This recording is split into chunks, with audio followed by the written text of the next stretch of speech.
Welcome to the Stop Faking Fine podcast, a show that will empower you to finally show up for yourself. While your circumstances may not be 100% your fault, your life is 100% your responsibility. It's time to stop faking fine. Welcome back to the Stop Faking Fine podcast. I am your host and widow friend, Dana Lewis, and my next guest has worn so many different hats, from D1 lacrosse player to coach, to starting a collegiate D1 program from the ground up, to leading government officials, and now starting a brand of her own to help females thrive. Jacquelyn Henry just had a baby, and we're going to talk through all of the postpartum feelings, and at the end of the day, how your identity is so much more than what you do. This conversation goes in a lot of different directions, so buckle up. It's going to be an exciting ride. Oh my goodness, JD, welcome to the Stop Faking Fine podcast. Hi, thank you for having me. I'm so excited to be here, Dana. Oh my goodness, this conversation is so complicated. It could go in so many different directions. First of all, congratulations. You just had a baby. I did. Thank you so much. She is a little over 3 months now, and she's taking a nap right now. So fingers crossed she makes it the whole way. Oh my gosh, I love it. I love it. I love it. What I love most about our friendship and the way that you speak about sweet baby Samantha is just how blessed you are and how excited you are to be a mom. I am. Have I always wanted to do things in life? Yes, but I've always wanted to be a wife and a mom. Always. Let's start back at the beginning. Everyone knows JD for lacrosse. JD, the lacrosse coach. Oh, JD, the lacrosse player. Walk us through how you got started in coaching women, specifically in lacrosse. So I graduated from Virginia Tech, played there, and then I was, the captain of my lacrosse team my junior and senior year. And in that leadership role, you become a player, but also you're helping the student athletes underneath you, and you're in that leadership role. And I went to England after I graduated from Virginia Tech. I played and coached there and worked to get my master's at Durham University. Then I came back and Liberty University approached me. I was not looking at coaching. I was like, no, I think I really want to pursue, I thought I want to be a child life specialist because I majored in psychology. And then I went down for an interview with Liberty and I was like, you know what, God, you blow me away all the time. I never thought I'd be here in my life. So I'm just going to be okay with anything. And I went down and I was like, I fell in love with the girls and I got to go to a practice. And I really just realized that coaching is so much more off the field than it is on. And I really realized that, and my coaches, I don't think they realize, whether you're a sports coach, whether you're a life coach, whatever, JV, varsity, little league, whatever, you have such an impact on the lives of young people. And I don't think people realize the effect that coaches have, no matter what your title is, no matter how old they are. You are a role model. It's just whether you're a good one or a bad one. And 100%. And I just realized wow, these women are 18 to 22-year-old and I get to do what I love and coach them on the field, but I fell more in love with coaching them off the field. If you come to the university and you leave a bad lacrosse player, then I stink as a coach, but I want you to leave a better woman. I want you to be equipped for the world. And then I really just fell in love with it and said yes. And then went and coached for 7 years all over. And by the time when we were coaching, I was at UVA, and that's when we met at the cycle studio, because I was at UVA and then cycle. And I was like, I'm so tired, but I loved it. But I love that. I love that because you find friends, we're all like-minded, right? When you're like, let me go coach all these women. Let me hurry up and coach a spin class. Let me run back and forth and juggle all of the things. Yes. So you went from Liberty to, you have quite an extensive, you bounced around to quite a few different places. I did. Where else did you go? So I was at Liberty as the assistant. Then I stood up and built a program from scratch at Gardner-Webb University. It's a smaller Division I university, and I was the only female head coach at the time. Yeah. And it was... let's talk about that for a minute. We can talk about that. Let me tell you, I leaned on my dad like never before. He became he's always been a man that I've admired and loved, and we've always had a great relationship, but he became my mentor.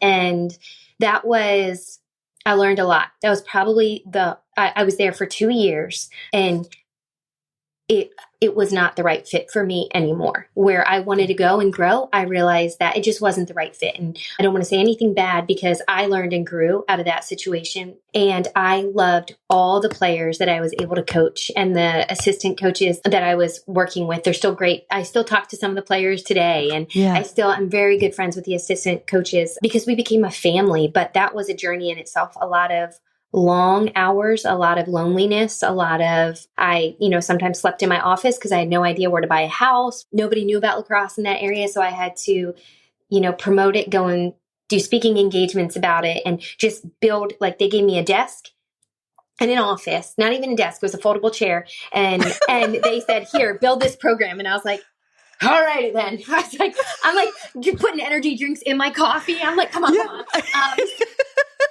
So I was like, it was challenging, but that was a pivotal moment in my life, because I couldn't lean on anybody else except God and my dad. And I had to just learn from scratch. And for me, I'm not sit down and read something. I need to do it to learn. You're an active learner. Like, let's go. Yes. Roll up my sleeves. Let's go. Yes. So I was there, and then I left. I went to UVA after that, and that's when we met. So I was at UVA, and then a couple things happened. I needed to take a little bit of time off from coaching, and I did. And then I just missed it again. So I went back. I ended my career at Old Dominion. That was the last place I coached, and then realized I enjoy coaching, but God just made it very clear that it's time to move on from college, Division I, collegiate women's lacrosse coaching. And that's when I made the switch to the job that I was in before I built the business. Right. But like, let's buckle up. Yes. So if you're listening, like, buckle up, because this is where the rubber hits the road. Tell us, how did you make the transition from being a college lacrosse mentor, amazing coach, amazing, like, throwing your life and your heart at encouraging these women and leading these women, to literally being a badass in the military that, like, holds a gun? Like, can you please connect the dots? Like, how? I mean, that is a extracurricular activity that I enjoy doing with my family, is going out and just, going to the shooting range. It's always been something we've grown because up. That's just like what we all do. It is. I'm like, that's what my husband and I now bond over. We're like, let's just go to the shooting range, because I believe in women's rights, and I believe in me knowing how to just, it's a healthy relationship that we have. And so I just want to say that. 100%. I didn't want to imply otherwise, but, like, how did you step into this role with the government? Because the dots do not connect. Like, no, they don't. Share with us what you did there. Like, please tell us what you did while you were there. Everybody, it's funny that you asked that, Dana, because when I first got into the job, everyone's like, oh, so what's your background? Like, are you, some PhD chemist? Are you 5 years, 10 years, 15 years in the military? I'm like, nope, I was a collegiate coach. How you doing? And they're like, what? I'm like, I know. It doesn't make sense, does it? But you're like, but by the way, I'm your boss, and I'm going to tell you what, and I'm going to tell you what you're doing with your time moving forward. So please. But I cannot describe it except that it was a God thing. I wanted to get my foot in the door. And so I applied for this job. And I think the first time I didn't get it. And the one thing about me is I don't believe in no. I'm like, I get that you said no, so how can we make it a yes? And I just don't, and I can probably be really annoying to people, but I was just very persistent, because I was like, I really want this. And I got turned down. And I think that was something that I learned with building the program at Gardner-Webb, is I got told no all the time. So I was just like, let's roll on. Let's keep going. No means I'm doing something. Not now. Like, I like to say that no, a lot of times just means not now. Yes. Like, there's something more that you need to learn or do, but that no isn't binary, yes or no, move forward, but it's just not right now, JD. Yes, that's exactly. I like that. I'm going to start using that. So I applied for the job, Dana, and I got it. And I was very shocked, but my background was not what everybody's background was there. So I went through a huge learning curve. I felt overwhelmed every single day. I felt I really enjoyed my job. I enjoyed the men and the women that I worked with. And I think truthfully, one of the greatest bosses I've ever had was my last boss before I left there. Just really, he believed in me, and he just released me, and he was encouraging and supportive. And he, like I tell him, we're still, we're friends to this day. And I'm like, you're the greatest boss I've ever had. Thank you for believing in me. Thank you for taking a chance when I was the only one in our division that didn't have a military background and one of the only females. And he was just like, because I brought that recruiting background and that I don't believe in no. And for the job that I was in, you needed to have like tenacity, and you needed to, just be able to talk to people. And I enjoyed the recruiting process. That's what I really enjoyed. So I was like, I can talk to people. I mean, I don't know if they want to talk to me, but I'll talk to them. And now you have taken the things that you have learned, and you have a heart. You've always had a heart for women. Yes. But you are coaching and developing leaders, helping to develop leaders by starting your own journey. Did you start helping females thrive immediately after leaving that government role, or how did you go through that?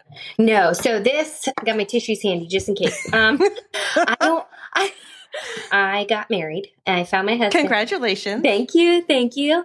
I met him where we had worked, and I've always worked, Dana. I've always been, since I was 13, I've always had a job, and I've always worked. And I just talked to him about some things, and we decided that I'm going to get married and enjoy being a wife. And I have an amazing bonus son, and I wanted to be there for him. I wanted to be able to, take him to school, pick him up, have play dates after school, because my investment in my son, my bonus son, means more to me than the job that I had. But that was a hard decision to make. That was a really hard decision to make for me, and we can go into that later. But I left that role, and helping females thrive, the business did not start until one of my great friends ended up about 2 weeks after we got married, ended up taking her life. And that threw me down a spiral. I just can't imagine. If we pause there for a second, I can't imagine. It was tough. It was tough. And I'll never forget, I was at Jump. I was at a trampoline park with my bonus son, and he's jumping with his friends, and I just got a text, and my whole world came crumbling, and I called my husband, and he just came, and he just held me in the parking lot. And I just didn't realize how much she was hurting. I didn't know where she was mentally. And I'm thinking about, I've got a million things I think all the time as women. We've got a million emotions. And there's still sometimes where I think about her all the time. I wish she could meet Samantha. We always talked about our kids growing up together, and she was from England. So her kid would have a British accent. Mine would have an English, so we would always talk about that. And that, Dana, it showed me every single woman is hurting. Yeah. We don't know the depth of how much they're hurting. But if I'm to be honest with my feelings and my emotions, I'm not always fine. I'm not always, and I have faked it for a long time because I thought I needed to be something that I wasn't. I thought as a captain, as a student athlete, as a head coach, an assistant coach, as, the only women in male dominated roles, I needed to be fine all the time, but I wasn't fine. Yeah. 100%. 100. That's like so many. I'm like, oh my gosh, yes, hanging on every last word, because yes, we're not fine. No, we're not. We're all wearing, I feel like, invisible weight on our shoulders from the perception that we think we need to have all of these things together, but also the weight and the judgment of the world is real. Mm-hmm. So when you got married, she didn't attend your wedding, right? Yeah. And you kind of assumed that it was for other reasons. Yeah. I couldn't get a hold of her. And I talked to a mutual friend, because she was the one that called me and let me know about it. But I was like, this isn't normal. Like we would communicate all the time and send each other messages. And I just hadn't heard from her in a while. I didn't know that she was in a hospital she had been in there for 4 to 5 months. So that's why they took her phone. They took everything. So that's why I wasn't able to get a hold of her. And then you realized that she was in that hospital when they called? When I found out that she had taken her life. And how do you, that has helped to shape what you're doing now to serve women and help them, because the struggle is real. It's so right. It's and so she was suffering in silence. What was her role? I think she was a coach also, wasn't she? Yes, she was a field hockey coach. And we had met through a university that I was at. She was an assistant. I was an assistant. She was from England. I lived in England. So I would talk in my British accent all the time. No, near as good as her. I was like, I'm a typical American. Like, I think I'm good. Try to hear you. I'm like, I'm terrible. You're like, I'm a typical American trying to be British. I know. I'm like, you want a spot of tea? And she's like, that's not how you do. I'm like, oh, my bad. Yeah, she was like, "Yeah, you're crazy." I'm like, I know. You're like, no, but I'm trying. Yeah, and she would spend a couple Christmases with us, and my family just loved her. And that was a huge. When anybody asks where it started from, it's that. If that was a moment in my life where I realized I've got to help females, because we are emotional beings. And I feel like, and you can stop me, I might go off on a tangent, but we are emotional beings, and there's nothing wrong with that. That's beautiful. That's the way God designed us to be, because we are the ones that bear children, and we're supposed to have that emotional connection with our kids. And I think that every woman is hurting, is had something in their life, is pushing things down. And if we don't talk about them and bring them to light, then we're never going to heal. You can't heal what you don't bring to light and talk about. And so that's really, I was like, Paul, if that was my best friend, how many other And you had no idea. No idea, Dana, no idea. No idea. Mm-mm. No, I talk about stuffing our feelings. I think in episode 11, I can link the show notes about.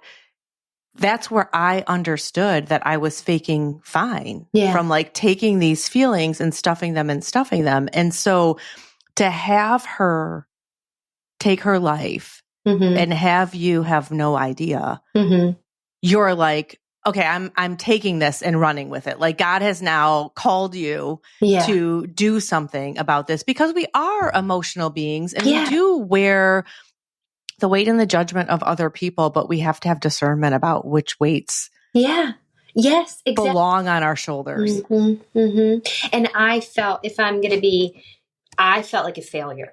Yeah. Paul helped me a lot. What didn't I do? Why was I not able to help her? Why did I not see the red flags? Why, if this really was how was I not there for her emotionally, mentally, spiritually? Like, I felt like I'd failed her, and I felt a lot of guilt. And there are times where like I have to redirect my thoughts, but there are times when I look at my baby girl and I want so much for her to meet her. I feel that guilt again rise up, and sometimes it's a battle of, and that's why I never want, the reason I started this business is it's not a business, it's a lifestyle. It's not just something that I do. It's the way I want to live my life. It's just helping females everywhere. And I never want another young lady to experience what she experienced. If you can just save one life, if you can just talk to one person, whether, they're a client or not, in the grocery store, wherever it is, just hurting people are everywhere. And that's really why. I love it. And so your business is helping females thrive, and it's birthed out of, really, you've been coaching and mentoring females for your entire career. Yes. And now, like, fast forward to you're entering the mothership role to mentor yet. I love that God has given you another female to mentor. Like, how is that? How are you taking the skills that you've learned so far for yourself? Oh man, that's a great question. There's some days where they're good days. There's some days where they're bad days. Not bad days. They're just, I feel like there's days where I'm okay, and then there's days where I'm not okay. But I think postpartum, we talk a lot about the healing process physically.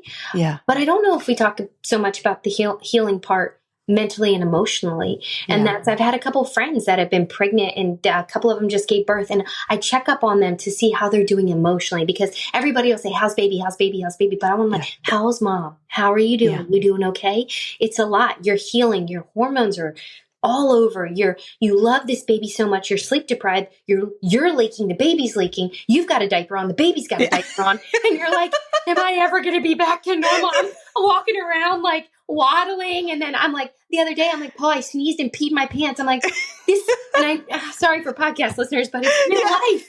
I was like, what is going on? And then women are like, just wait till you jump on a trampoline. You know, I'm like, oh my, like I'm going to always have to wear a diaper. But things are, it's the real truth. It's the real truth. Like, it is. If you have given birth, like it is just, this is something that everyone struggles with. I had 3 C-sections, so I have a whole different myriad of problems, but I can jump on a trampoline, no problem. But like the effects of the C-section are also just, no one talks about that. And we want to glorify that it's amazing, and it's not. But so back to your story and like your mental stability I love that your heart is to share these things. Like one of the first things you told me, you're like, oh my gosh, I had to wear a diaper for 3 days. Why doesn't no one tell you about that? I've been walking with you all the time, and you did not tell me that I was going to wear a diaper for 3 days or a week or however long it is. And I was like, oh, JD, girlfriend, it's been so long. I haven't given birth in 17 years. I forgot. It's okay. I wasn't mad. I was just like, whoa, I need an ice pack for every area I have too.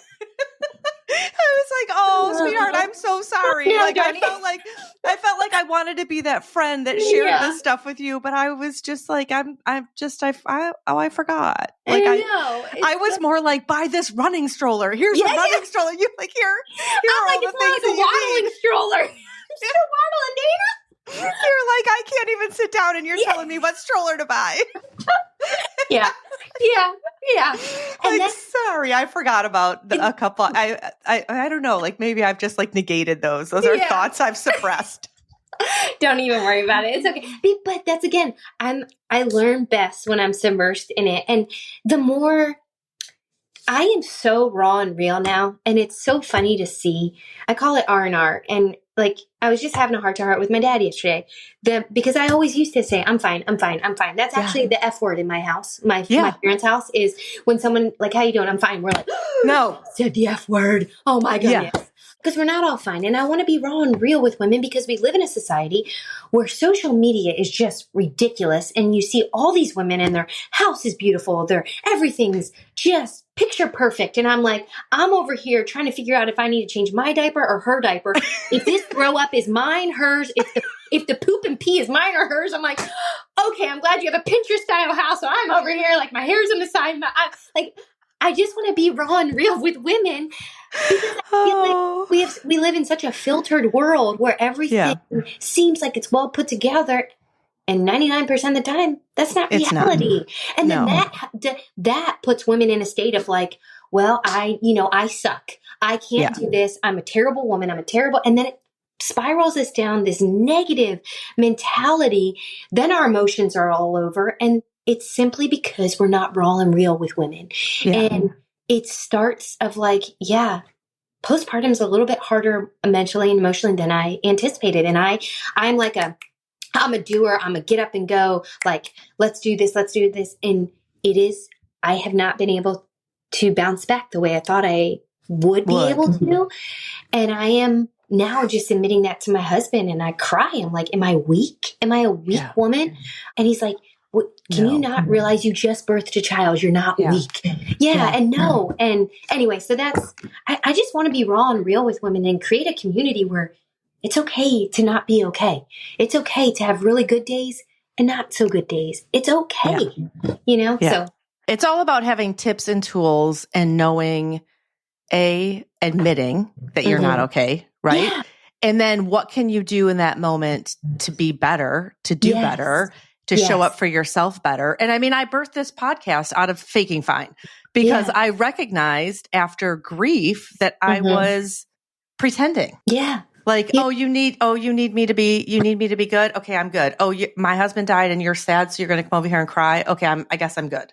And we can't do that. Like, you've just given birth. You have to have the grace for yourself mentally to be real that you're peeing and sneezing and peeing at the same time, but also that you need more mental support. Right. And talking about it is one thing. You and I are both obsessed with the same like supplement hacks that we're that help us to show up better. But elaborate on that for a second. How is that playing a part in how you're showing up for yourself with like the kids' pixie stick and the juice and all the things? So that was all of pregnancy. I took that. That was like my afternoon drink of choice, and I would mix it two together. And I felt like it helped me harness and my emotions. And it made me, I could tell right away when I was taking it, and I could tell the exact same time when I was like, I need to take this. It just, the first week I didn't really notice. And then by like the second week, I was like, oh my goodness, I need this. I need some happy time. So I would take that.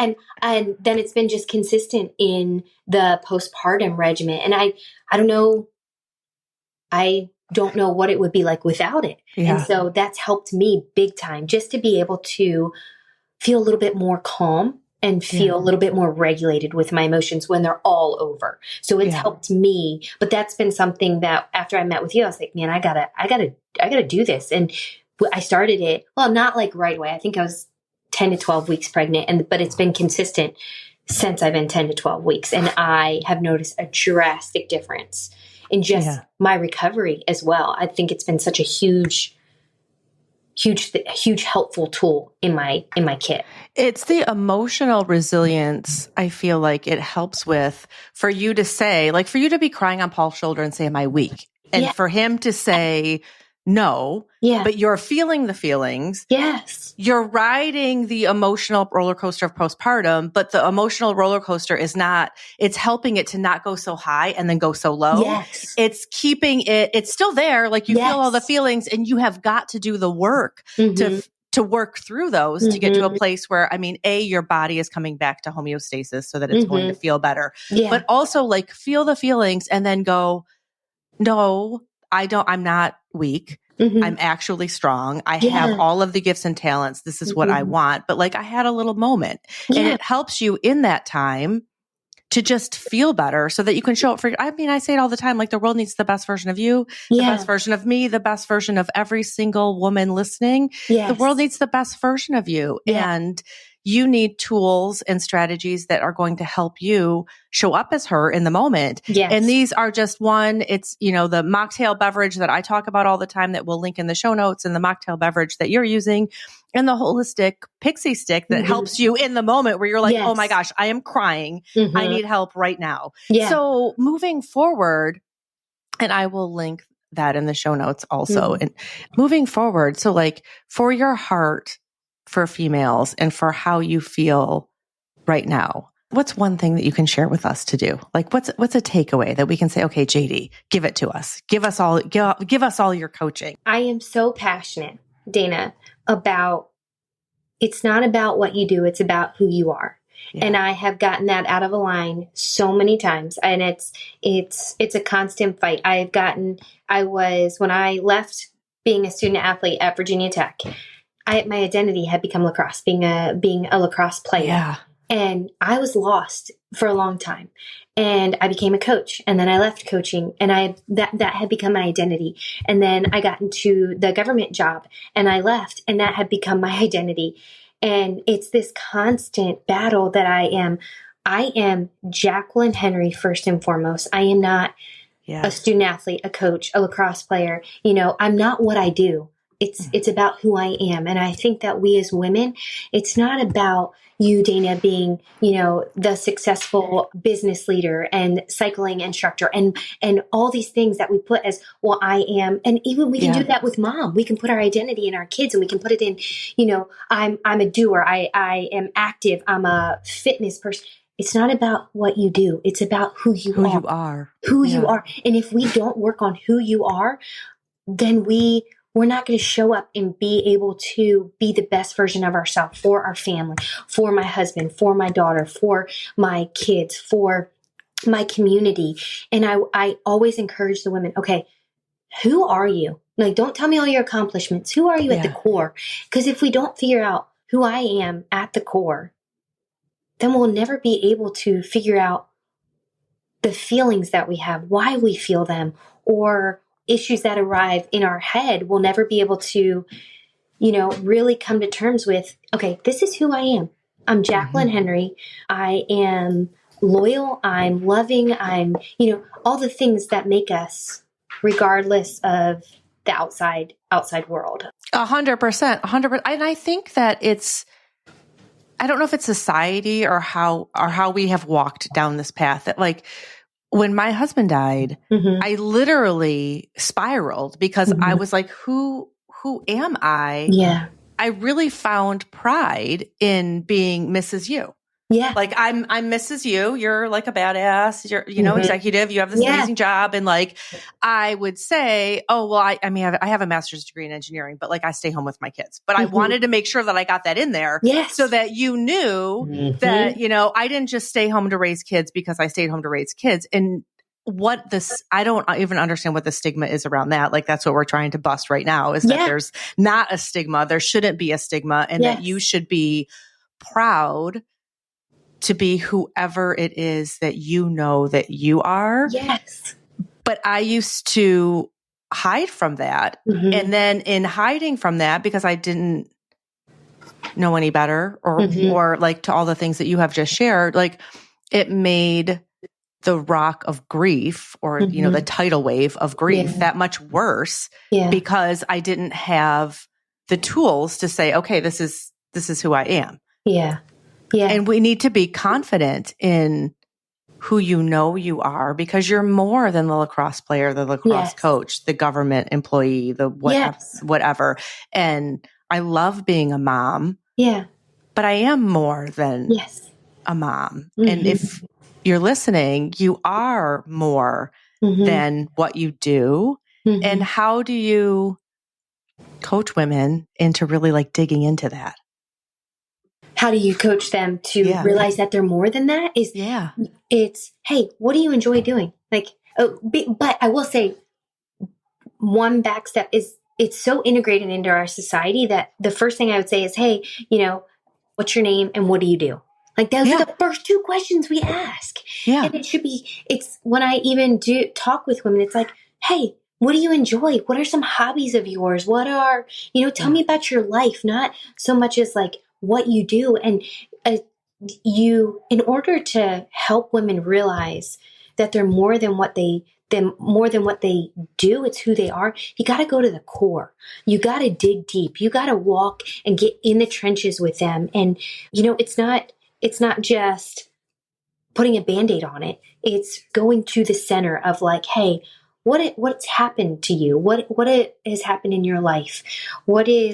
And then you can go from there to figure out, okay, it's not about what you do, but it's about who you are. And let's take steps that, for me, it's my relationship with God. I can't back away from that. The reason where I am today and the reason that I work actively to not get my identity in what I do, it's because of my relationship with God, because I am fearfully and wonderfully made, and I am created in His image. And I'm never going to push a woman and push my religion and on them, but I want them to see, hey, I'm trying not to conform to the patterns of this world. Let me help you. I don't have it all together, but come and just, it's about building a community and like-minded women realizing, hey, we're all trying to live differently in this world that's telling us to be something that we're not. Let's build a community of like-minded women that days were okay, days were not okay. We're all working on our identity and not letting it be in what we do, but who we are. And who we are is fearfully and wonderfully made. And we're just trying our hardest to put two feet in front of the other and live differently. But it's going to the core of the woman and having deep talks. Like, I think one thing as good and bad as I don't like shallow talk. I like go deep right away. Yeah. Like, oh my word, tell me about your life. And sometimes my Yeah. husband's like, whoa, you just met him. I'm like, I know, but I don't like weather talk. I don't like Yeah. it. Like, you can't get to the core of what's going on in someone's life if you don't, if you don't pay attention. Yes, and ask those questions that maybe people aren't asking, because we always like, oh, how was your day? How's the weather? And I'm like, oh, like, go to the weather app. That'll tell you. Don't ask me. Anyway. Oh, go to the weather app. I love it. I love it. I think once before you and I have talked about, like, as Christian women, when you're not okay, right? Admitting that and seeking help and trying not to take the weight and judgment of others by saying that you're not okay, right? Yes. And this is, I don't know why. And we were talking about this the other day, and it hurt me. Like, for everybody listening, Dana, you have influenced my life so much in just the short time that we've reconnected. I learn a lot from you. I just want to let you know that. Oh, thank you. I'm very lucky to call you a friend. Girl, same. Thanks. Thank you, Dana. But I don't know what it is. As Christian women, we have to even fake more finer. Yeah. It's like we, as Christian women, we can't admit that we're struggling some days where our identity's lost. We want to be like the world, but we don't. We want to, I think it's sometimes harder for us to admit because we're women and then we're Christian women. So it's like we have to even act more like we're okay when we're not okay. We're still at the core females. Yeah. Period. Like, just because that doesn't give you this pass of like, you definitely have to be okay all the time. And there are times where, like we've talked, I don't want you to quote Bible verses at me. I want you to come over to my house and cry with me. You don't have to have all the answers. You don't have to, tell me God's got a plan. I believe that. I know that. But in the moment I am hurting. I just want you to come over, show up. Call me, text me, and cry with me. Yes. Right. I was telling you the other day when we were walking, and I'm sure that I've shared it on this podcast also, is that when my husband first died, and everyone was like, "Oh, God has a plan. God has a plan." I was like, I believe that God has a plan, but I have fallen short.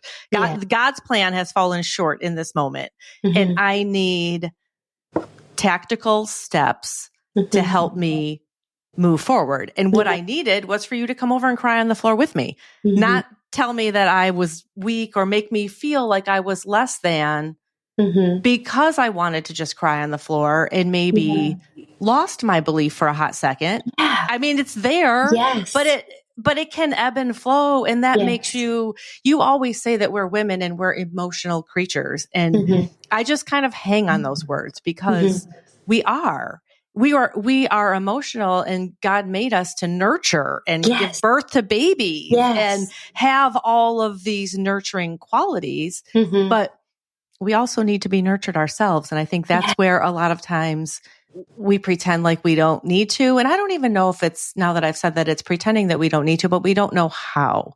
Like, how do we nurture that? And I love that that's where your heart is in helping like legit, your company is called Helping Females Thrive. So if it could not be more clear what your business is about, like it is helping females thrive. How can people find you and work with you, JD?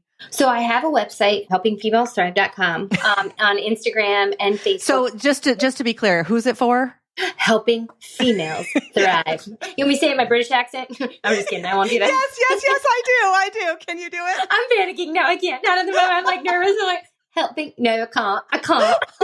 Helping females thrive, eh? No, see, anybody that's watching, they're going to be like, listening, they're like, oh my goodness, what's wrong with her? Yeah, I know a lot. I'm dying though, but I love it. You are such a good time.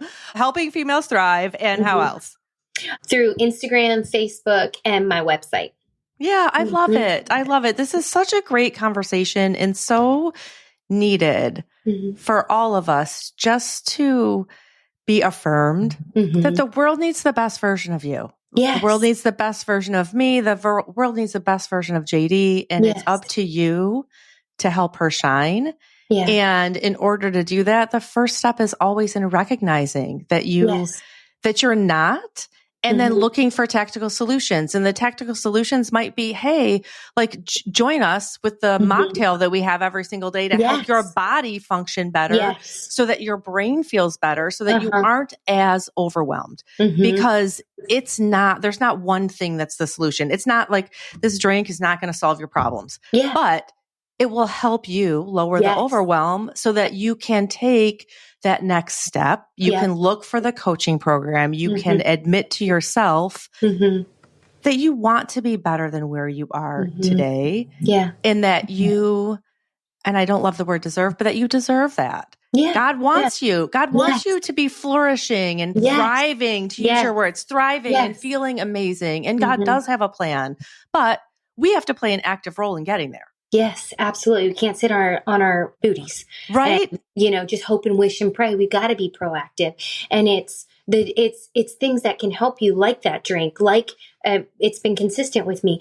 But then you also go, like we talk all the time, our methodology it's helping females thrive, and the Thrive methodology is, the T is take inventory. The H is healthy habits. The R is resilience building. The I is invest in emotions. The V is vital connection. And the E is empowerment through action. And it's like, okay, in order to thrive, you got to take steps. And there are going to be days where you take one step forward and then days where you take one step backwards. But you got to put one foot in front of the other to get there. And the biggest thing for help females thrive too is we all talk about, being there mentally, physically, and spiritually, but I want it as women to bring in that emotional side, because I don't believe that emotions are bad. I believe emotions are good. That's why we start nonprofits. They can either excel us to do amazing things, or they can cripple us and to put us in these negative states. And so that's why my desire is to help women in all areas, but really go to the emotional side of women and ask the questions and make sure they're not fine. Make sure they're not faking fine. Yeah. Because if we don't, then, I believe that's why God. Then we talk about the weather. If we're going to fake fine, then we're like, oh, hey, the sun's shining. Oh, see that weather out there. Right. You tell it to me in a British accent. I know. Oh, look at that weather out there. It's not good. It's not good. And I know that about myself. And I'm okay. Oh my God, I love this so much. Yeah. Oh my gosh, JD, this has been so amazing. Thank you so much for being on the podcast. Yeah. We cannot wait to catch up, reach out. I will put everything in the show notes, you guys, to make sure that you can connect with her and follow her and just be friends with her and take this moment to stop faking fine, right? And show up for yourself. Yes. Thank you, Dana. Wow. What a fun conversation with my sweet friend, JD. The world needs the best version of you, and you need the tools and strategies to help you show up as her on the daily. The stress protocol that I share, that JD started when she was 10 weeks pregnant, and that I have been on for the last 5 years, is the easiest first step at lowering the overwhelm and helping you to show up as her on the daily. You can find that protocol at danalewis.com/supplements. Again, it's danalewis.com/supplements. My hope for you is that you know that you were meant for more and that you will be honest with yourself to not settle. In episode 11, I talk about stuffing your feelings and recognizing that you might be faking fine. I've linked that episode in the show notes. If you found value in this episode, I would be honored if you would take the time to give it a 5-star review. Can't wait to see you in the next episode. Remember to show up for yourself unapologetically, because while your circumstances may not be 100% your fault, your life is 100% your responsibility. I cannot wait to see you soar.